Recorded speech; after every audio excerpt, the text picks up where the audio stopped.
there's a relatively common type of multiple choice question that gives you some situation and then asks which of the following will or will not produce a straight line graph. So we're going to have a go at one of these lastly today. Now, I know it says straight line graph, but all the examples I've ever seen have basically meant straight line through the origin, so direct proportionality.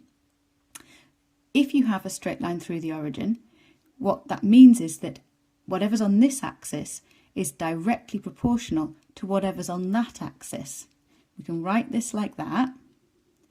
And what that means is that this is equal to a constant times that. So what we're basically looking for here, every time we're asking, is V equal to a constant times T? Is S equal to a constant times V? Is S equal to a constant times T squared?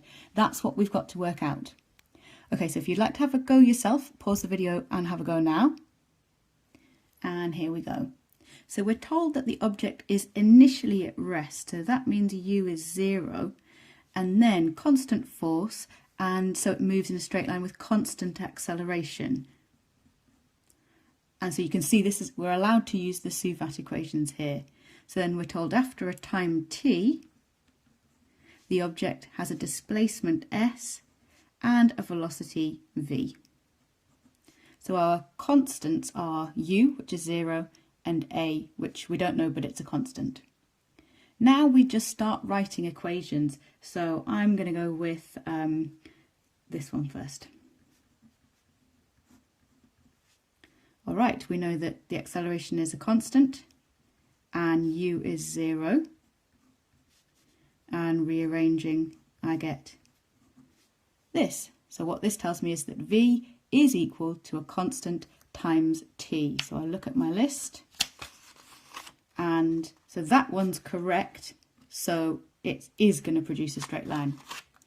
Okay, choose another formula.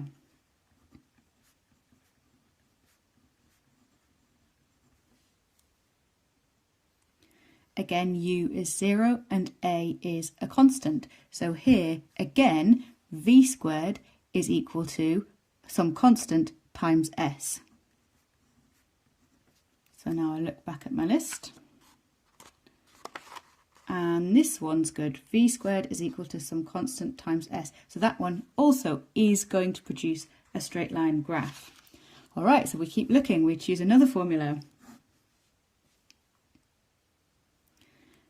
Using this one this time, again, u is 0, so that whole term goes away, and the acceleration is constant. So what this tells us is that s is equal to some constant times t squared. Looking back at our list once again,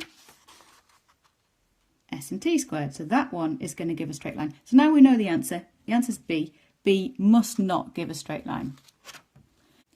You might be thinking, okay, but what would it look like? What does it look like when the two are not directly proportional to each other? So if we had instead chosen this formula, then with u equals 0, we'd have got this.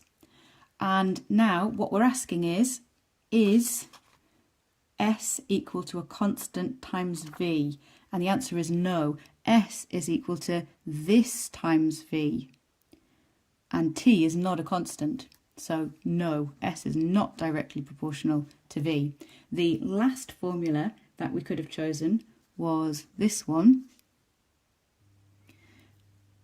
And all we get to put in is the k for the constant acceleration.